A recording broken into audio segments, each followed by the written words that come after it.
Desde ayer, municipios como Peralta ya no tienen franjas horarias para salir a pasear o hacer deporte. Con una densidad de población inferior a 100 habitantes por kilómetro cuadrado y menos de 10.000 habitantes, esta localidad de la zona media de Navarra comienza a ver más movimiento entre sus calles. Se nota un poco de alegría porque estaba el pueblo sencillamente muerto. Sale más gente y sí, se nota afluencia de público, sí, se nota mucho, sí, cada día se nota más. La misma gente, incluso más. Es que es muy amplio el término municipal, entonces la gente se dispersa. No nos tropezamos con nadie, de hecho la gente en este tramo se llega a quitar la mascarilla. Hasta el momento no se concretan las franjas horarias especiales para las personas mayores. Lo que sí se especifica en esta nueva orden es que se permite reabrir al público los establecimientos de hostelería y restauración para consumo dentro del local, excepto las discotecas y bares de ocio nocturno.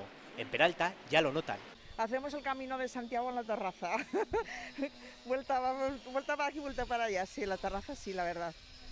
Mucha más gente. Ahora se puede salir al bar y todo eso. La gente ya no va tanto a andar y no va tanto a correr. Nos encontramos más o menos siempre la misma gente. La gente sigue teniendo miedo, creo yo. Solo la gente joven se atreve a salir a la plaza. Además de Peralta, Corella se suma a esta medida de la que ya se benefician los municipios de menos de 5.000 habitantes. Se tenga o no franjas horarias para ir a pasear, Todos los días hay que menearse un poco. paso a paso Navarra ya mira de reojo al próximo lunes para entrar en la fase 2 de la desescalada.